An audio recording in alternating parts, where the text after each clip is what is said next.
nosso assunto agora é economia, mais precisamente planejamento financeiro. Por isso eu recebo aqui hoje no nosso estúdio a Simone Costa, que é especialista em investimentos. Eu queria saber, Simone, primeiramente, a gente está num país em que tem 77% de famílias endividadas. Nesse momento é que a gente pensa na importância do planejamento financeiro, você no controle, como diz o título do livro? Olá a todos, né? Olá também, eu digo que é essencial. O planejamento financeiro ele é vital, seja em situação de endividamento ou em situação de não endividamento, mas ele se torna ainda mais essencial neste momento. E nesse livro, Planejamento Financeiro Pessoal, Você no Controle, o próprio nome já diz, né? Para a pessoa ter o controle da vida financeira dela e com ações práticas, porque eu digo, independente da renda da pessoa, seja R$1.000 ou seja 100 mil. É o quão bem se administra essa renda que vai fazer sentido para um planejamento financeiro pessoal. Né? Inclusive, falando de economia, eu trago um dado importante. Será que todos já conhecem o seu índice de saúde financeira? Né? Numa pesquisa recente realizada pela Febraban, que é a Federação dos Bancos aqui no Brasil, foi apontado que o índice de saúde financeira dos brasileiros é 57 pontos numa escala de 0 a 100. Né? Então, é considerado um índice baixo. Será que todos sabem o seu índice? Inclusive, no livro, eu proponho às pessoas buscarem isso porque é um diagnóstico de como a pessoa está nesse momento. O futuro somos nós que construímos e o livro certamente vai ajudar você a ser protagonista da sua vida financeira. Protagonista pensando no presente, porque tem muita gente que leva aquela filosofia Zeca Pagodinho, que eu costumo brincar, né? Deixa a vida me levar, a vida leva eu, só se vive uma vez, eu tô endividada, mas aquela jaqueta baixou de preço, eu mereço. Como lidar com esse contraponto do sonho, que você coloca muito bem no livro, né? Em pensar no sonho que eu tenho a longo prazo, médio prazo e no hoje? Eu falo, o seu sonho é uma jaqueta ou uma viagem internacional? É uma jaqueta ou é uma casa própria? Né? Então é dosar bem qual que é o seu sonho. Inclusive no livro tem uma etapa que eu proponho que é elencar os sonhos, escrever. Eu até pergunto para quem está conosco aqui, né? Se você fosse escrever todos os seus sonhos hoje, quantos sonhos você teria? E no livro, a partir do sonho, inclusive eu tenho um simulador que a pessoa tem acesso, que ela vai colocar lá o valor do sonho dela, o quanto ela precisa poupar por mês para ela ir conquistando esse sonho, né? E o livro também, ele traz ações em que a pessoa já consegue ter resultado de curto prazo, porque o que eu percebo muitas vezes é que as pessoas associam o planejamento financeiro pessoal, daqui a médio, longo prazo eu vou ter um retorno. Não. Né? O planejamento financeiro pessoal que eu proponho é 5 etapas e na segunda etapa, que seria já no primeiro mês, a pessoa já consegue otimizar os custos e já ter uma economia e, consequentemente, isso já vai ter impacto nos sonhos. E uma outra coisa que eu também trago no livro, em linha com o que você me trouxe, Lília, é o que influencia o nosso processo decisório de compras. Né? São bagagens culturais que a gente traz, essa questão da recompensa, a questão de eu querer me associar a algum grupo, né? A questão de até autoafirmação, eu quero ter aquilo para mostrar que eu tenho. E no livro eu também trato esse aspecto, né? Como lidar com todas essas emoções, com todas essas situações, sem ter um grande impacto no seu planejamento financeiro. Você pode comprar essa bolsa que você mencionou, a jaqueta, né? Que foi o que você disse, desde que esteja no seu planejamento financeiro pessoal. Você pode fazer tudo, desde que você se planeje para isso. E se planeje de forma prática e no método simples que você pode fazer. Seja numa planilha, seja no simulador ou até no papel, né? Esse planejamento financeiro que eu proponho se adapta ao método de cada pessoa. Muitas vezes, em outros livros de planejamento financeiro, o que eu vejo é uma restrição absurda. Pare de tomar o cafezinho, pare de comprar bolsa, pare de comprar... Ok, no teu livro o que eu vi de diferencial é que você consegue trazer uma organização e que a pessoa elenque as prioridades. Claro, despesas são prioridades, mas você não vai deixar de comprar, né? O consumo está presente até para girar a economia e o que você traz no livro é muito importante. É uma organização para que essa compra aconteça. É isso, não precisa deixar de comprar a jaqueta, mas é se organizar. Essa é a palavra, organização? É isso mesmo. Organização e planejamento para você conquistar aquilo que você quer. Por isso que o livro tem a frase "você no controle". Né? E o livro ele traz diversas questões, né? Eu pergunto para quem está nos acompanhando agora, né? Você já tem suas reservas financeiras, de emergência, de aposentadoria, de construção de sonhos e projetos? Você já tem o seu testamento? Qual o impacto se acontecer algo com você agora? Com quem que vai ficar os seus bens? Isso envolve inclusive um processo de inventário, um processo sucessório. E o livro traz tudo isso, né? Nós temos uma certeza na vida que é a morte. Você já tem o seu jazigo? Você sabe o impacto disso para a sua família? Então, o livro ele propõe um processo de planejamento financeiro em 5 etapas e de forma prática, em que a pessoa já vai ter resultado de imediato. Então, falando rapidamente sobre essas etapas, a primeira etapa é o autoconhecimento. E o diagnóstico é justamente a pessoa conhecer o índice de saúde financeira dela, onde ela está hoje, para que ela consiga adaptar receitas, despesas e dívidas. Então, nessa primeira etapa, a gente elenca tudo.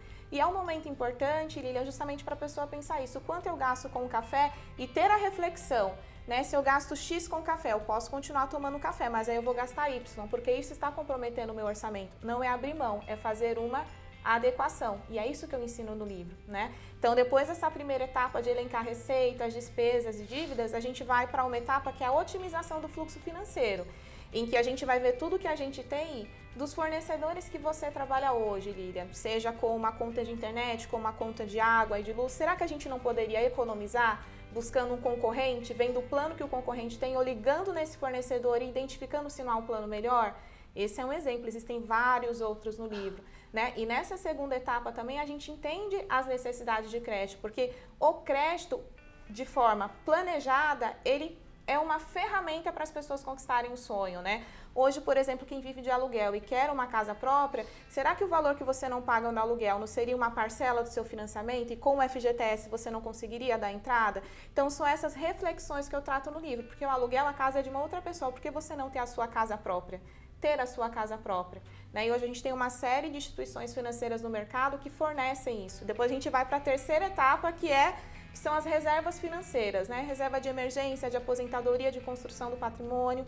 A gente fala também de testamento, de inventário, de jazigo. E depois para a quarta etapa, que é colocar tudo isso em ordem para a gente planejar isso a curto, médio e longo prazo. E depois a quinta etapa é você no controle. Né? Então, tudo isso com orientações práticas, simuladores, quem gosta de planilha ou quem gosta de fazer no papel, né? O que eu gosto sempre de trazer é que a pessoa não recebe um planejamento financeiro pronto, Lilian. Eu oriento para que a pessoa faça de acordo com o perfil dela, porque se ela gosta de visitar determinados locais, esses locais são determinado tipo de custo, ela não precisa abrir mão disso, ela só precisa adaptar ao orçamento que ela tem hoje. Pois é, e a gente tem aí, você falou de reserva financeira, a gente passou por um período de pandemia em que até quem era extremamente organizado deu uma balançada, uma desorganizada nas finanças. Então, nada melhor do que essas dicas agora, não é, Simone? É isso mesmo, né? Porque a reserva de emergência, ela é um recurso que compreende de 3 a 6 vezes as suas despesas mensais, para que se você tiver um imprevisto como a pandemia, perder o emprego, um problema com o carro, entre vários outros fatores, você não precisar recorrer ao crédito. Você recorre a essa reserva e assim você evita pagar juros. Essa reserva é a primeira que deve ser construída e é essencial para um planejamento financeiro saudável. Né? Depois tem a reserva de aposentadoria. Né? Eu pergunto, as pessoas hoje imaginam que vão viver com a aposentadoria que é fornecida pelo governo? E aqui eu não estou criticando se é pouco ou se é muito. Qual é o valor da sua renda hoje? Qual é o valor da renda que você teria na aposentadoria? Será que não faz sentido você começar a poupar para complementar essa renda que vai ser oferecida pelo governo? Inclusive, no livro, a pessoa vai ter acesso a um simulador para saber o quanto eu preciso guardar para ter a renda, né, no futuro que eu almejo ter. Aí vamos para os sonhos, né? Como que eu compro uma casa? Como que eu compro um carro? O que eu devo considerar? Como que eu devo poupar? Como eu faço o intercâmbio, né? Nós estávamos até comentando um pouco aqui antes da gravação que eu fiz o planejamento da minha formação educacional, da minha carreira, porque o planejamento financeiro pessoal, Lilian, é para tudo, não é só para a vida financeira, é para a vida profissional também. Né? Então, até comentei, quando eu tinha 10 anos, eu me preparei, né? Eu queria estudar na USP, eu queria fazer um intercâmbio, um mestrado internacional, um doutorado internacional, então eu comecei a me planejar para isso. Bom, eu tenho que guardar recurso, mas a gente sabe que tem que guardar, mas o quanto a gente tem que guardar, por quanto tempo e qual que é o melhor momento de comprar? Todas essas reflexões eu trago no livro também. E me veio agora uma reflexão, você falando que com 10 anos você já estava pensando e projetando e planejando estudar na USP. Falta planejamento nas escolas, porque, por exemplo, a gente aprende matemática, português, mas não entende essa prática, essa colocação no dia a dia. Eu tenho que poupar, eu tenho que fazer compras no supermercado, eu tenho que lidar com cartão de crédito. A gente aprende fazendo, talvez por isso muita gente seja aí tão desorganizada e o país esteja nessa situação em que a gente vê tanta gente endividada. Falta essa base escolar, Simone? Falta. Hoje, se a gente olhar nas escolas públicas, não tem educação financeira como uma aula específica, né? Inclusive, esse é um dos meus sonhos grandes. E eu falo que cada um de nós, a gente precisa contribuir para a sociedade de alguma forma. E eu contribuo com a sociedade com o projeto Sim Planejar, que lá eu ofereço orientações práticas também de planejamento financeiro pessoal para quem quer começar a organizar a sua vida financeira. Mas é o que eu falo, a vida financeira, a pessoa ela tem que começar desde cedo, né? Igual eu falei, com 10, com 11 anos eu já sabia o que eu almejava e eu determinei para poder me planejar. Mas isso não significa, se você tiver 20 anos, 35 ou 60 anos, você não pode mais fazer o seu planejamento financeiro. Pelo contrário, você pode começar e ter o controle da sua vida financeira, só depende de você. Mas, de fato, essa questão da educação financeira, ela influencia muito, Lilian, porque, por exemplo, se nós observarmos o passado, antes do Plano Real, nós vivíamos uma época de hiperinflação, que a inflação chegou a ultrapassar mais de 1000% no Brasil. E a inflação é o aumento acentuado de preços. Então, o que acontecia no passado? Se uma pessoa guardasse dinheiro para o dia seguinte, como a inflação era extremamente alta de um dia para o outro, ela não conseguia comprar o que ela queria. Então, ela não tinha consciência do poupar, porque poupar lá no passado significava perder dinheiro, porque se ela guardasse... Eu passei por isso, tinha que comprar naquele dia, porque amanhã o preço já ia triplicar. Remarcado, né? Então, o brasileiro, ele convive com esse histórico inflacionário, e isso afeta também o modo como nós agimos, né? Mas a partir de 94, com a estabilização da moeda, né, comparativamente hoje, né, enfim, a inflação está aí na casa de 12%, mas ainda assim menor do que no passado. Então, o brasileiro precisa criar essa consciência do poupar, que agora poupar sempre fez sentido, né? E como fazer isso? É isso que eu ensino no livro. Porque muita gente chega em mim, Lília, perguntando: qual que é o melhor investimento? Eu pergunto para quê? Para qual prazo? Para qual objetivo? E as pessoas não sabem me responder essa pergunta. Porque não é só investir. O investimento precisa ter um propósito, porque aí a gente vai avaliar perfil de investidor, a gente vai avaliar se é atrelado ao CDI, ao IPCA, se é no mercado acionário, né? Qual que vai ser o prazo desse investimento. Tudo é atrelado a um objetivo. E esse objetivo se estabelece no planejamento financeiro pessoal. Inclusive, eu convido os pais, né? Tratem desse tema com seus filhos, né? Muitos filhos têm mesada, os que não têm já trabalham, comecem a refletir sobre isso.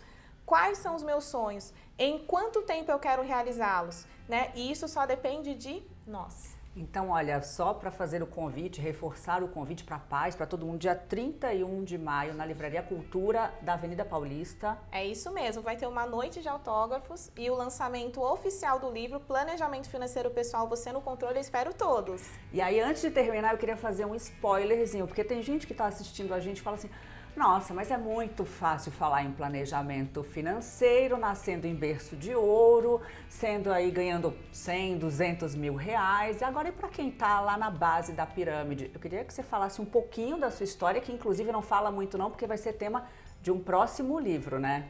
Você nasceu em berço de ouro e sabe tudo de dinheiro, porque você conviveu nadando em dinheiro? Não, né? E é isso, eu acho, a minha história corrobora para mostrar que um planejamento financeiro pessoal eficiente faz sentido na vida da pessoa para ela realizar os sonhos e projetos. Então, eu vim de uma origem humilde, né? Eu comecei a trabalhar por necessidade aos 11 anos de idade. E mesmo aos 11 anos de idade, tendo que trabalhar para ganhar R$30, né? Eu sou de uma família de 4 irmãos, né? O meu pai faleceu e a minha mãe teve que, de fato, cuidar dos meus filhos. Eu já cheguei até a morar, enfim, em área invadida, né? Depois a gente saiu. Mas eu determinei para mim que eu não queria viver aquela vida. Então, não é de onde você veio, ou o que você é, ou que principalmente as pessoas falaram que você ia ser. Porque eu ouvia muitas coisas, né? Quando eu comentava ali, meu sonho é estudar na USP, as pessoas, mas eu sempre estudei em escola pública, eu nunca estudei em escola particular. Inclusive, eu tive que fazer um curso de reforço para eu poder obter esse meu sonho. As pessoas dizem que não é possível, então você tem que acreditar no seu sonho, é possível sim. Né? E por meio desse planejamento financeiro pessoal, mais a garra de querer fazer algo, né? Então siga o seu propósito, tenha um propósito e siga ele. E no novo livro eu vou contar a minha história em detalhes, né? Que tem muito mais fatos, mas eu acho que só com isso vocês conseguiram observar, né? Eu falo, né? Vim dessa origem, trabalhei no mercado financeiro, tenho um MBA, um mestrado, estou fazendo um doutorado, fiz um intercâmbio, tenho 2 casas próprias, né? Entre outras coisas, que se vocês acompanharem o canal do Sim Planejar, vocês vão conhecer, e tudo isso é possível com garra e planejamento financeiro pessoal. Por isso que eu escrevi esse livro, porque eu quero mostrar para as pessoas que é possível, não importa o quanto ela ganha, ela precisa administrar aquilo que ela ganha para ela conquistar os sonhos dela. Simone, queria agradecer a tua presença, agradecer por essa aula e por essa lição de vida. Obrigada, viu? Eu agradeço a todos e convido mais uma vez a estarem presentes no dia 31 na Livraria Cultura da Paulista, no lançamento oficial desse livro. Obrigada a você que nos acompanhou. Até a próxima.